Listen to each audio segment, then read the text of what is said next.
Bismarck is a quantum leap for the Germans, and no question. Bismarck is as capable as anything that the British have got. Bismarck is a very impressive warship. She is extremely dangerous.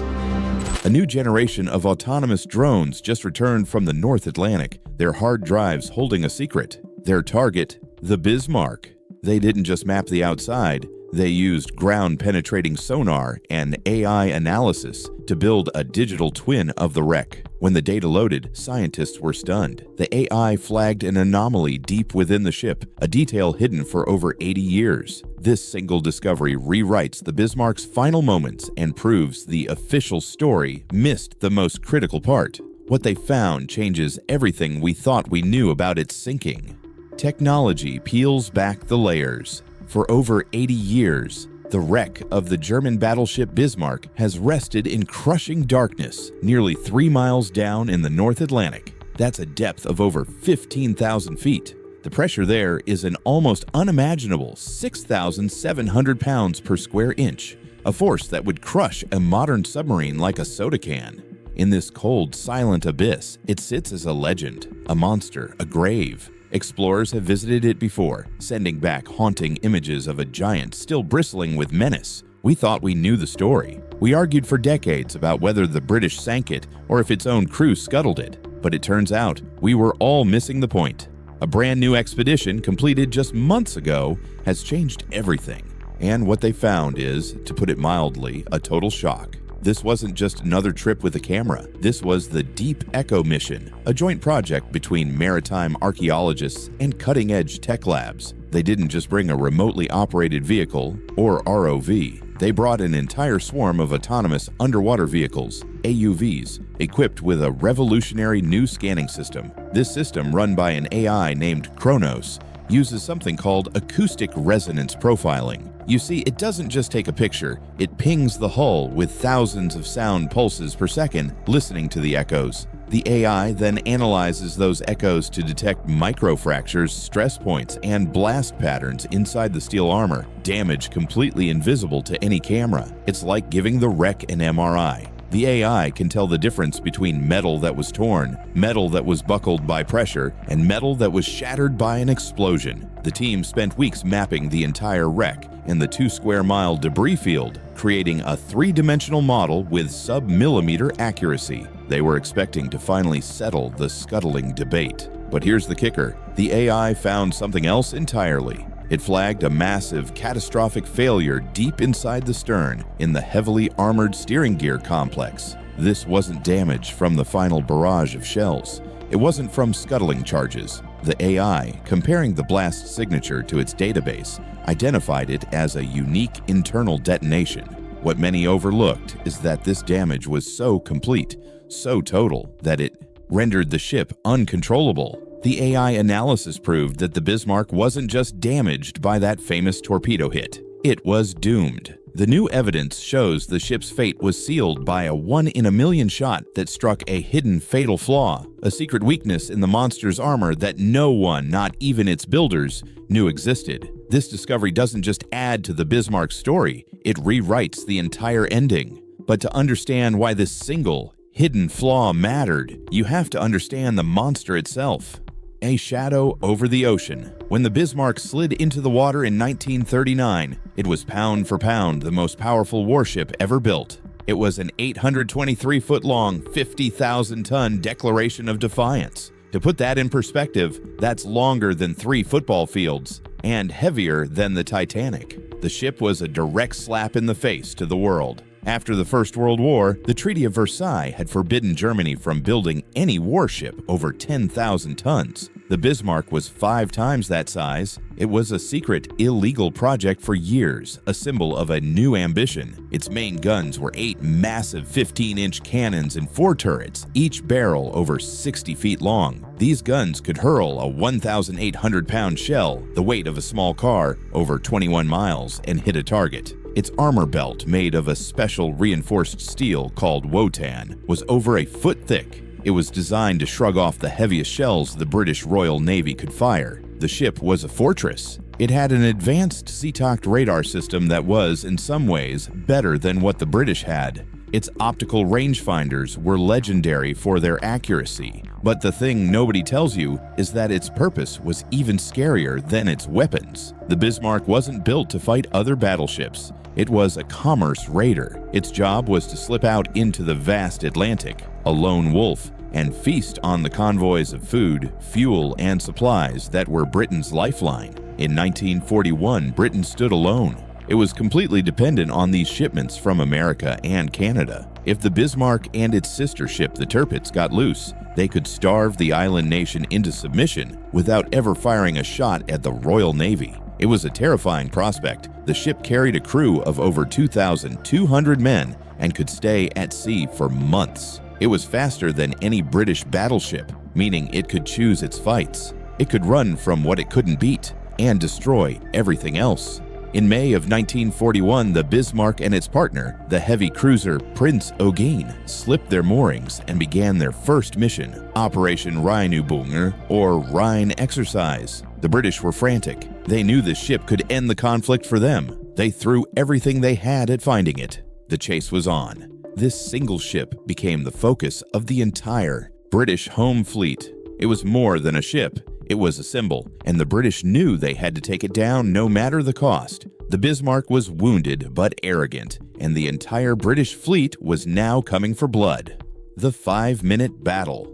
The Royal Navy's hunt for the Bismarck became a high-stakes drama played out across the icy waters of the North Atlantic. The British knew the Bismarck was heading for the Denmark Strait, a choke point between Iceland and Greenland. They sent their own best ships to wait in ambush. On the 24th of May, in the frigid, misty dawn, they found it. The British force was led by the pride of the Royal Navy, the battlecruiser HMS Hood. The Hood was a legend. For 20 years, it had been the largest, most famous warship in the world, a symbol of British naval power. But it had a secret, a fatal flaw. It was built as a fast battlecruiser, not a true battleship. Its deck armor, the armor on top, was paper-thin. It was a design flaw from the First World War that was never corrected. Alongside it was the new, but untested, battleship Prince of Wales. It was a disastrous mismatch. Just 5 minutes into the engagement, at 6 in the morning, the Bismarck fired its 5th salvo.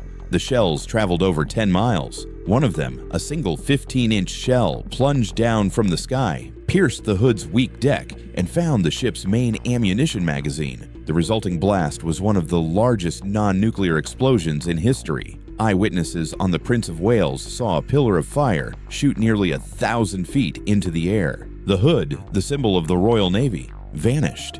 It was torn in two in less than 3 minutes. Of her crew of 1,418 men, only 3 survived.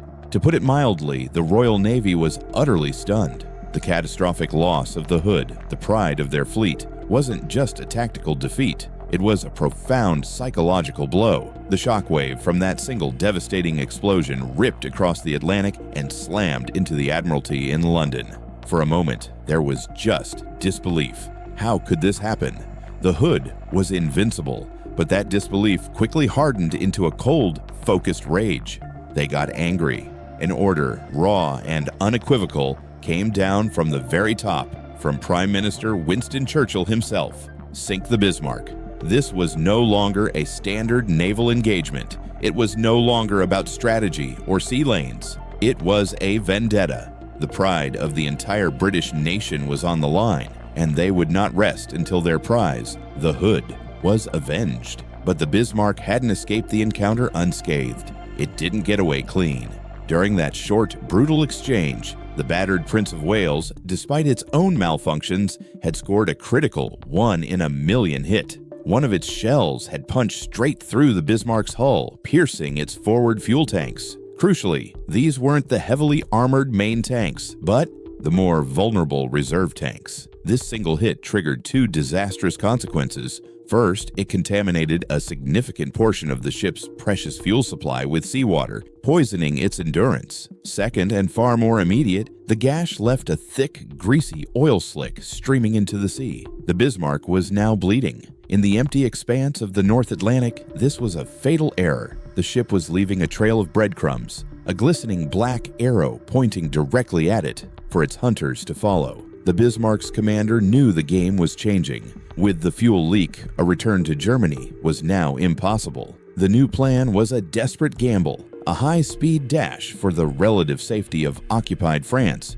where air cover and U-boats could protect it. What followed was a terrifying two-day game of cat and mouse across the vast, stormy Atlantic. The Bismarck, a wounded giant, used the foul weather to its advantage, executing a brilliant maneuver to vanish completely from the Royal Navy's radar. For the British pursuers, it was a moment of pure panic. They were desperate. Their ships were running critically low on fuel. Their crews were exhausted, and their ultimate prize was slipping through their fingers. The Atlantic had suddenly become a terrifyingly large haystack, and the deadly needle was gone. The ship was now a wounded animal, but it was still the most dangerous thing in the ocean. The blow that crippled the beast. The Royal Navy was in a panic. The Bismarck had disappeared. The giant was wounded, but it had shaken its pursuers and was now limping toward the coast of France. If it reached the protection of land-based aircraft, it would be safe. It would be repaired, refueled, and sent out again. The entire hunt would have been for nothing. The British were running out of time, and critically, running out of fuel. Then came the Ark Royal. This British aircraft carrier was the Bismarck's last known obstacle, but its weapons were, on paper, a joke. It carried Fairey Swordfish torpedo bombers, nicknamed string bags. These planes were biplanes, covered in fabric with two wings and an open cockpit. They were so old, they looked like they belonged in the First World War. Their top speed was a sluggish 138 miles per hour max. The Bismarck's anti-aircraft guns, over 100 of them, were designed to track modern planes moving at over 300 miles per hour. The German gunners were trained to expect fast-moving metal targets, not slow, fabric-covered antiques. On the evening of the 26th of May, the situation was grim. The weather was atrocious. A full-blown Atlantic gale was raging, with howling winds and waves swelling to over 50 feet. The deck of the Ark Royal was pitching so violently that planes were being thrown into the air. It was a mission many considered hopeless, but it was their last chance. The string bags took off, 15 of them, into the teeth of the storm. Though offside, pilots flew just feet above the churning black ocean to stay under the Bismarck's radar. Believe it or not, the Bismarck's advanced technology became its weakness. The German fire control computers couldn't lock onto planes flying that slowly. The targeting solutions were all wrong. The shells, thousands of them, kept screaming past the lumbering biplanes. The sky was a howling mess of wind and spray as the attackers made their final, desperate run. They weren't battleships. They were swordfish, obsolete, fabric-covered biplanes, so slow they were nicknamed string bags. They were relics, flying coffins launched from the heaving deck of the Ark Royal in an insane gamble. The Bismarck's anti-aircraft batteries opened up, filling the air with a wall of fire and steel. The pilots, battling the gale as much as the enemy, dove into the maelstrom. They dropped their torpedoes. Most were useless. They vanished into the massive waves or slammed harmlessly against the Bismarck's thick, foot-wide armor belt. They did nothing, just bouncing off with a dull thud, like pebbles thrown against a fortress. The German crew might have even laughed, but just one struck the Bismarck's stern. This single torpedo, carrying 400 pounds of explosives, hit the ship in its most vulnerable spot, its rudders. It was a 1-in-a-million shot. The blast was catastrophic.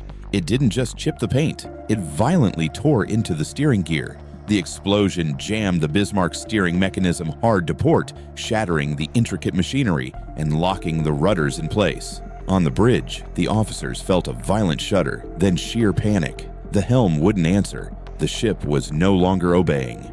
The mighty battleship, the terror of the Atlantic, was now stuck.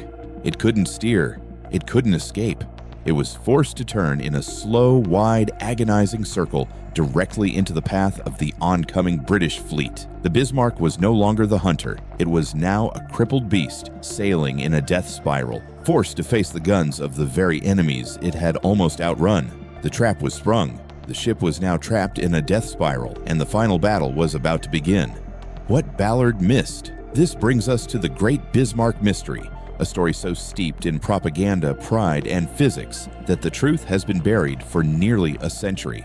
On the morning of the 27th of May, the British battleships King George V and Rodney finally cornered their prey.